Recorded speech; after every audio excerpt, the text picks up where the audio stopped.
Ontem teve mais uma reunião ministerial, né, do Lula e os seus ministros.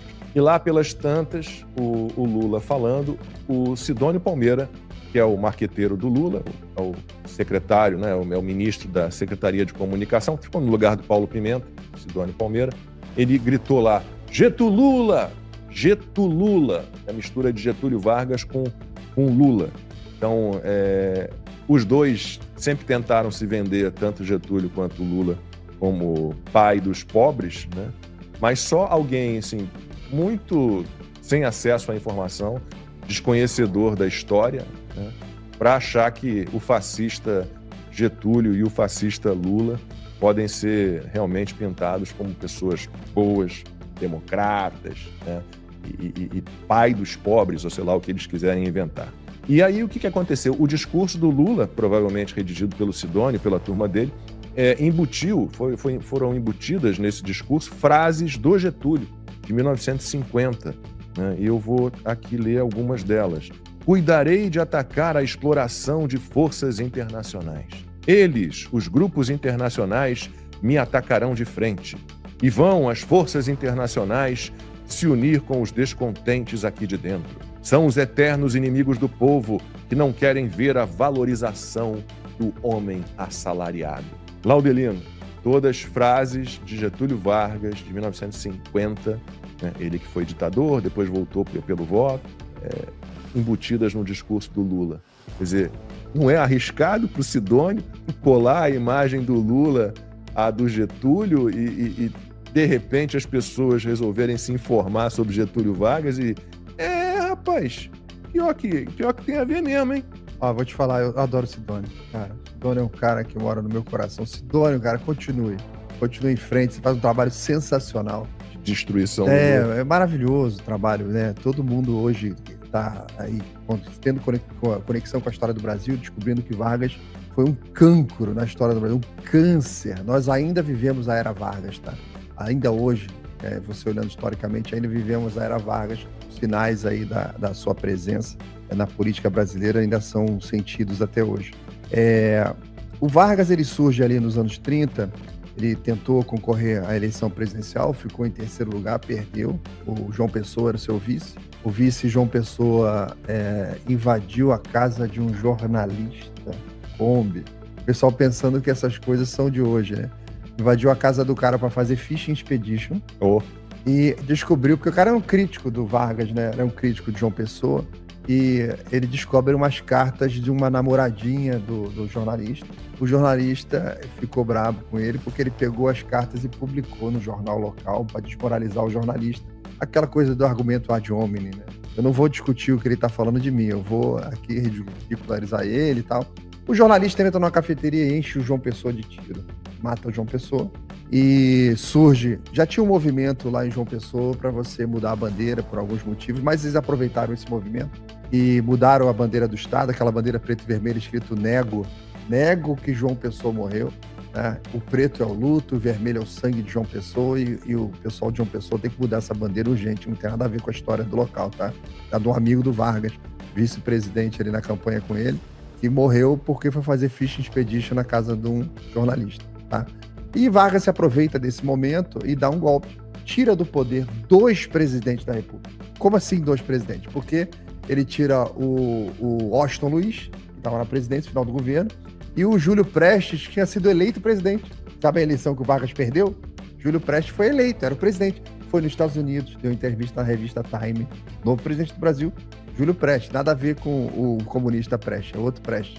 E ele dá um golpe e tira 2 presidentes da República, o eleito e o que estava no poder, né? E com a ajuda das Forças Armadas, vai lá e entra pro poder.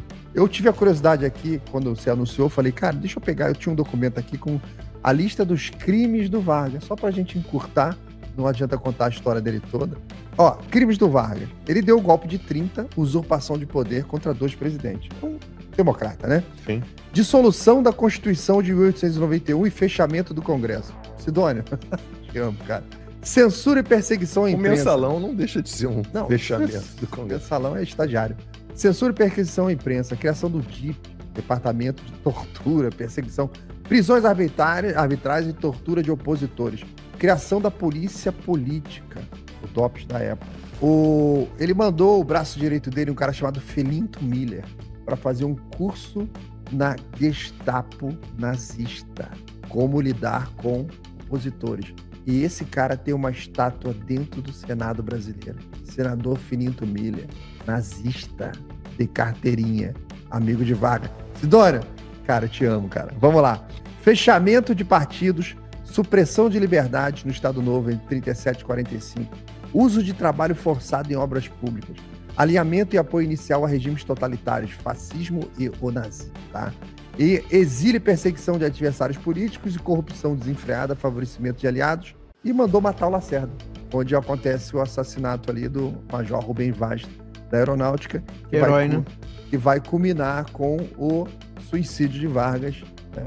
E com o fim da sua era. Eu não sei se o Sidônio está sugerindo alguma coisa pro Lula. Estranho mesmo. Porque o Vargas saiu dessa vida para entrar para a história. Palavras dele na carta de despedida, quando ele se deu um tiro. Sabe quem entrou correndo no quarto e socorreu Vargas? Tancredo Neves. Tancredo Neves pegou, ele falou que ainda tava o sangue saindo aos borbotões, aí veio a esposa dele, veio um oficial e tal. Eles assistiram o Vargas morrer, fechar o olho ali, olhando para a cara da esposa, e morreu, foi embora. E o Brasil se livrou daquele cancro. Você citou tantos crimes, faltou a CLT, né? Eu peguei só os crimes pesados, né? Esse é crime leve, que atrapalha o Brasil até hoje. Nossa senhora. É leve, mas perdura, né? Perdura. Mas é incrível. Eu acho que o Sidônio aposta, Max, na ignorância geral do povo. Com certeza. Eu falei sobre isso. Eu me lembro quando houve uma daquelas manifestações de Black Blocs, aquela turma PCdoB, PSTU, torcida organizada, e saíram quebrando tudo. Havia lá umas faixas de Getúlio Vargas, né? E aí eu fui e fiz um artigo sobre isso e falei, e critiquei Getúlio Vargas, tá lá, né? Todos os fascistas. Aí, cara, pessoas na Gazeta do Povo, assinantes da Gazeta do Povo, não, você não pode falar mal de Getúlio Vargas, com esse papinho, pai dos pobres, poxa, todos os direitos trabalhistas que a gente tem, foi ele que nos deu. Direitos trabalhistas, eu acho muito engraçado, né? Porque qual que é o direito real que você tem? Você pode chegar com um empresário, um empregador, né? Alguém que tem um negócio e falar assim para ele, vamos combinar o seguinte, eu vou trabalhar só aqui esses horários, você me paga tanto, pode ser? O cara, tá bom, não, pode ser, vamos fazer assim. Você pode fazer isso? O trabalhador pode fazer isso? Não. Pode. O trabalhador pode chegar e falar assim, cara, olha, eu tô com um problema aqui alguns dias da semana, vamos fazer o seguinte, essa semana aqui eu vou ficar logo umas 12 horas aqui trabalhando, porque aí amanhã e nos outros 2 dias eu fico menos tempo, fico só 4, 6 horas, a gente compensa aqui. Pode ser? Pode. O trabalhador pode fazer isso? Não. Eu tenho um exemplo pessoal. Minha esposa tinha um consultório no centro do Rio e ela queria contratar uma telefonista para atender as ligações, como todo consultório tem, fisioterapia, estética ali, dermatofuncional, cultura. E eu sentei para fazer uma conta. Eu já sabia que não ia fechar a conta. E ela viu o seguinte, para você pagar o salário da pessoa, tinha os salários, todos os encargos e todos os benefícios obrigatórios do salário. Só que cada R$1 que ela ganhava, ela não bota R$1 no bolso, ela botava, acho que 15 centavos. Que é a média, essa é a média. Centavos. Então nós concluímos o seguinte, a carga horária que ela tinha que aumentar para poder contratar a pessoa, tá, era superior à carga horária da pessoa. Sim, é isso. E... Ou seja, pior ainda, imagina você vai contratar 2 pessoas. Então, aí o que aconteceu? Existiam pessoas querendo e precisando trabalhar, que aceitariam trabalhar por R$700, por R$500, porque era uma fração do dia só. Então, um período ali da tarde para a noite, não é o dia inteiro. Uhum. Mas a legislação não permite você fazer a negociação direta. Não permite. Então, ela não contratou e a pessoa não trabalhou. E a pessoa ficou sem então, emprego. A ausência do emprego, a ausência da oportunidade, eles chamam isso de proteção. Exato. E aí você pensa o seguinte, se ela pudesse contratar e o negócio desse certo, mais do que ela esperava, ela de repente ia poder aumentar o salário daquela pessoa, ela poder contratar ela por mais tempo, a empresa dela ia crescer, daqui a pouco ela está contratando outra pessoa, porque a empresa continua crescendo, daqui a pouco ela está abrindo uma filial e botando aquela pessoa que ela contratou lá no início de gerente de uma filial e contratando outras pessoas. Então, aí você percebe aonde está a origem do problema. Nada do que eu falei pode ter... tem sequer a possibilidade de acontecer porque ficou inviabilizado no início. Lá na origem. Lá na origem. Você não consegue avançar. Agora, Max, um detalhe para explodir a cabeça da audiência. Pegamos assim números, por um exemplo. Uma pessoa que ganha R$1.000, o patrão, a gente sabe que dependendo da categoria aumenta ou diminui o imposto. Ele vai pagar R$1.000 para o governo, R$1.000 para a pessoa. Quando você olha essa situação, o assalariado ele já parte perdendo 50% do valor que ele tem, porque se o patrão pagou R$2.000 por ele, ele vale R$2.000, mas só que o Estado já levou 50%. Esse cara... Já levou 1.000, né? Já pegou 50%. Esse cara, quando pega o salário dele de 1.000 e vai pra rua gastar, ele encontra uma carga tributária de 35%. Isso aí. Já tá chegando em 40%. Mas 35% pra gente arredondar a conta. E significa que ele vale R$2.000, o Estado fica com 1.350 e efetivamente na mão dele fica 650. 65% do salário dele fica com o Estado. Observação. Final do século XIX, no Rio de Janeiro, existia uma categoria de escravos chamada escravos de ganho, que eram escravos que trabalhavam meio expediente para o dono dele e outra metade do expediente do dia era livre para ele fazer o que ele quisesse. E muitos ficaram ricos com isso. Então o escravo, no final do século XIX, ficava com 50% do que ele ganhava do valor durante o dia. dele e o assalariado fica com 35%. Mas a coisa piora, porque o escravo no final do século XIX ali, o escravo de maneira geral, o dono dele tinha que dar habitação, alimentação e médico, o atendimento médico. O escravo valia o valor de um carro. Valia hoje, se fosse comprar um escravo, seria R$80.000, R$70.000 o valor de um escravo. Então, ele também dava atendimento médico. Olha, um assalariado não tem o teto, comida, atendimento médico e só tem 35% do valor da mão de obra. A maneira como a CLT construiu isso que a gente está comentando aqui é uma nova escravidão, disfarçada de direito. Isso é grave. Gente, façam essa conta aí em casa, reflitam sobre isso que eu acabei de falar. Isso é tão duro que quando você tem contato com essa informação, você tem uma tendência a não acreditar. Pô, esse cara tá exagerado. Esse cabeludo que eles arrumaram aí, esquisito esse cara tá falando. E a gente tá numa situação pior que a escravidão. A República nos trouxe numa situação inferior à escravidão para quem é um assalariado. É impressionante. Uma vez eu tinha uma diarista lá em casa, antes daquela história de... Acho que ela já tinha aquela história de 3 dias por semana você teria que assinar a carteira. Ela trabalhava 2 dias na minha casa e 2 dias na casa de outra pessoa e mais um dia na casa de outra pessoa. E ela ela fez um leilão entre os 3 contratantes porque ela queria trabalhar com carteira assinada, porque ela queria segurança. Direito. E aí eu chamei ela e fiz lá uns cálculos para ela, mostrei, olha só, você ganha tanto por dia. Calculei, você ganha tanto de salário, livre de imposto na tua mão, entendeu? Com carteira assinada, você vai ganhar muito menos, você vai ganhar tanto. Vai ganhar um salário mínimo e meio, você ganha muito mais. E vai trabalhar muito mais tempo. Vai trabalhar mais tempo. E vão te levar FGTS, INSS, vão te levar... Então é muito melhor você continuar como diarista. Você vai administrar o seu dinheiro. Em vez de o governo ir lá e garfar para te proteger, você vai pegar um pedaço, vai se proteger. E vai pagar o INSS como autônoma. Você vai pegar um outro pedacinho e vai depositar no banco, fazer um investimento. Nem que fosse uma poupança só para se proteger da inflação, né? Um investimento qualquer que você consiga fazer. Renda fixa. Hoje no em Brasil, dia, com banco digital. Não, hoje em dia celular, você tem renda cara. fixa, porque antigamente tinha mínimo, né? Hoje 10% ao ano, cara. Então bota lá numa renda fixa. Você vai administrar o seu dinheiro. Não é o governo que vai dizer, não, eu vou fazer uma poupança para você. E o FGTS é um investimento de M. Nossa. Muito ruim. Rentabilidade baixíssima. Baixíssima. Então, assim, ela olhou. Ah, mas eu quero SLT, eu quero carteira assinada. Beleza. Você vê, é o imaginário. Não é racional. Sim. Não é racional. A coisa entrou no sentimento. A pessoa sente. E é nisso que a questão do histérico. Que o Sidônio aposta. Tem um caso recente agora que aconteceu na Espanha, maravilhoso para esse exemplo aqui. Começou aquela movimentação para dar direitos para o pessoal de aplicativo, Uber, pessoal dos entregadores. Aí criaram uma lei lá chamada Lei... Vai vir de novo agora a tentativa de regular... Então, a audiência...